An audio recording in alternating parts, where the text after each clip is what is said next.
வணக்கம். நீங்களும் உங்கள் அன்பு குடும்பமும் எல்லா வளமும் பெற்று வாழ்க வளமுடன். நான் சத்யதேவ் ரோஷன் பேசுகிறேன். இன்றைக்கி ஆற்றல் வாய்ந்த ஒரு பயிற்சி நம்ம பார்க்க போகிறோம். இந்த பயிற்சி செய்கிறது மூலிமா என்ன பலன் கிடைக்குது அப்படின்னு முதல்ல பார்க்கலாம். இந்த பயிற்சி செய்கிறது மூலிமா பிரபஞ்சத்திலேருந்து வர ஆற்றல்களெல்லாம் நம்ம ஈர்த்து ஸ்டோர் பண்ணி வைக்கக்கூடிய தகுதியை நம்ம வளர்த்துக்கலாம். வெளியிலேருந்து வரக்கூடிய பிரபஞ்ச சக்தியை பிடிச்சு தக்க வச்சுக்கக்கூடிய தகுதியை இழக்கும் போது தான் நமக்கு எல்லா விதமான துன்பங்களும் வருது. இப்போ இந்த பயிற்சி பண்ணுறது மூலிமா நம்ம பிரபஞ்சத்திலிருந்த சக்தியெல்லாம் நல்லா அழகாக ஈர்த்து நமக்குள்ளே ஸ்டோர் பண்ணி வைக்கலாம். இது ஒரு ரொம்ப எளிமையான பயிற்சி. இப்போ இந்த பயிற்சி எப்படி பண்ணுறதுன்னு பார்க்கலாம். இந்த பயிற்சியை நீங்கள் சமணங்கால் போட்டு கீழே உட்காந்துட்டு பண்ணலாம், சேர்லேயோ சோஃபாலேயோ உட்காந்துட்டு பண்ணலாம், நின்றுட்டு கூட பண்ணலாம். இப்போ வாங்க இந்த பயிற்சி எப்படி பண்ணலான்னு பார்க்கலாம். உங்கள் 2 கைகளையும் நல்லா இப்படி தேய்ச்சி விடுங்க.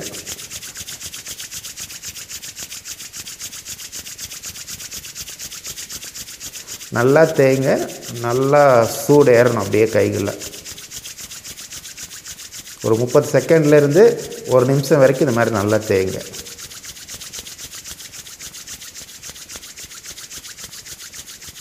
இப்படி தேய்க்கும் போது கையில் இருக்கிற செல்கள்லாம் சிதைஞ்சு சக்தி கன்வெர்ட் ஆகும். காந்த சக்தி கையிலிருந்து உருவாக ஆரம்பிக்கும். ஓகே, இந்த மாதிரி தேய்ச்சதுக்கப்புறம் என்ன பண்ணுறீங்கன்னா, உங்கள் கைகளை இப்படி வச்சுக்கோங்க. கைகள் இப்படி பக்கத்தில் இருந்து இப்படி மெதுவாக பண்ணுங்கள். கண்களை மூடிக்கிட்டு மெதுவாக உங்களை நோக்கி காந்த சக்தியை தள்ளுறீங்க. மேலிருந்து வரக்கூடிய சக்தியும் கீழிருந்து வரக்கூடிய சக்தியும் அப்படியே உங்களை நோக்கி தள்ளுறீங்க. இப்படி இந்த மாதிரி பண்ணும்போது நம்ம உடம்புல சக்ரா ஏதாவது சக்தி குறைபாடாக இருந்துச்சுனாலும் அந்த சக்ராவுக்கு சக்தி கிடைக்க ஆரம்பிக்கும். இந்த மாதிரி நீங்கள் கையை நல்லா தேய்ச்சி விட்டுக்கிட்டு அந்த சக்தியை உடம்பு ஃபுல்லாக இப்படி பரவ விட்டுக்கிறோம். அதுக்கப்புறம் மறுபடியும் கைகளை தேய்ங்க.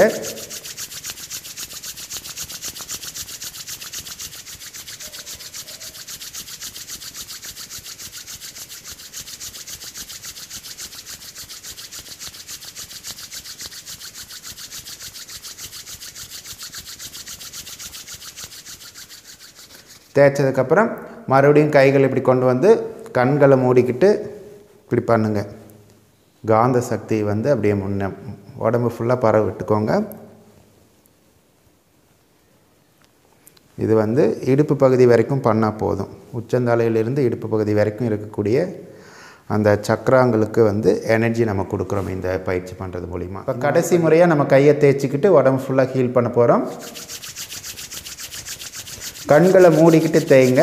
கண்களை திறந்துட்டு தேய்க்க வேண்டாம்.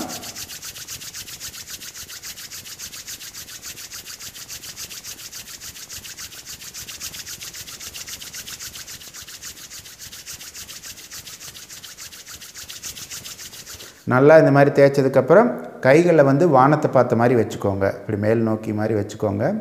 வச்சுக்கிட்டு அமைதியாக கண்களை மூடிக்கிட்டு கைகளிலிருந்து அப்படியே பரவக்கூடிய சக்தியை உடம்பு ஃபுல்லாக பரவ விட்டுக்கோங்க.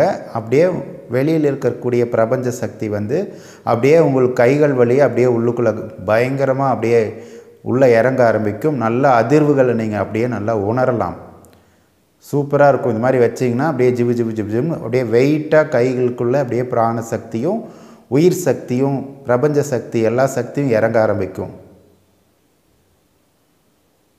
அந்த சக்தி அப்படியே கைகள் மூலிமா அப்படியே நீங்கள் வாங்கி உடம்பு ஃபுல்லாக பரவ விட்டுக்கோங்க.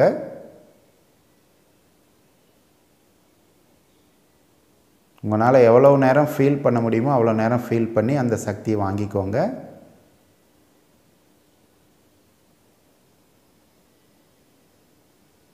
இது ஒரு 2 நிமிடத்துலேருந்து 5 நிமிடம் வரைக்கும் இந்த மாதிரி நீங்கள் ஃபீல் பண்ணி அந்த சக்தியை வாங்கிக்கோங்க. வாங்கினதுக்கப்புறம் கைகள் அப்படியே மூச்சு இழுத்துக்கிட்டே கைகளை மேலே கொண்டு வாங்க. அப்படியே அந்த சக்தி மேலே போகும். அப்படியே மேலே கொண்டு போய் அந்த சக்தி அப்படியே உடம்பு ஃபுல்லாக பரவ விடுங்க. அதுக்கப்புறம் மறுபடியும் கீழிருந்து அப்படியே மேலே சக்தி இழுத்துட்டு போகிறீங்க. மூச்சு இழுத்துக்கிட்டே மேலே போகிறீங்க. மூச்சை விட்டுக்கிட்டே அந்த சக்தியை உடம்பு ஃபுல்லாக பரவ விட்டுக்கோங்க. மறுபடியும் மூச்சு இழுத்துக்கிட்டே அந்த சக்தியை மேலே கொண்டு வரோம். மூச்சு விட்டுக்கிட்டே அந்த சக்தியை உடம்பு ஃபுல்லாக பரவ விட்டுக்கிறோம். இந்த மாதிரி நீங்கள் 3 முறையிலிருந்து 9 முறை வரைக்கும் பண்ணலாம். நம்ம எவ்வளோ சக்தியை ஸ்டோர் பண்ணியிருக்கிறோமோ ஈர்த்திருக்கிறோமோ அந்த அளவுக்கு நமக்கு நல்லது. இந்த பயிற்சியை நீங்கள் பிரம்ம முகூர்த்த நேரத்தில் பண்ணிங்கன்னா ரொம்ப சூப்பராக இருக்கும். காலையில் அந்த 3 to 5:30க்குள்ளே பண்ணிங்கன்னா பயங்கரமாக இருக்கும். மதியான வேலையிலலாம் பண்ண வேண்டாம், சாயந்தரமாக பண்ணலாம். அதுக்கப்புறம் காலையில் வேலையில் பண்ணிங்கன்னா நல்ல ஒரு சக்தி கிடைக்க ஆரம்பிக்கும். இந்த சக்தி நீங்கள் நல்ல விதத்துக்கு பயன்படுத்திக்கலாம். இந்த பயிற்சி நீங்கள் பண்ணதுக்கப்புறம் உங்களோட வேண்டுதல், முக்கியமான வேண்டுதலை வேண்டிக்கோங்க. எப்போவுமே எந்த பயிற்சி செஞ்சு முடித்ததுக்கப்புறம் நம்மளோட வேண்டுதலை வைக்கணும். நம்ம மனோசக்தியும் உயிர் சக்தியும் நல்லா பலமாக இருக்கும்போது நம்ம ஒரு எண்ணத்தை உள்ளுக்குள்ளே பதிவு பண்ணோம்னா, ஒரு வேண்டுதல் நம்ம வச்சோம்னா அந்த எண்ணத்தோட திணிவு அதிகரிக்கும். அந்த எண்ணம் ரொம்ப வலிமையாக பிரபஞ்சத்தில் பரவி அந்த எண்ணம் சீக்கிரமாக நிறைவேற ஆரம்பிக்கும். இந்த பயிற்சி நீங்கள் பண்ணி உங்கள் வாழ்க்கையில் எல்லா விதமான சந்தோஷங்களையும் அனுபவிக்கணும்னு கேட்டுக்கிறோம். நீங்களும் உங்கள் அன்பு குடும்பமும் எல்லா வளமும் பெற்று வாழ்க வளமுடன்.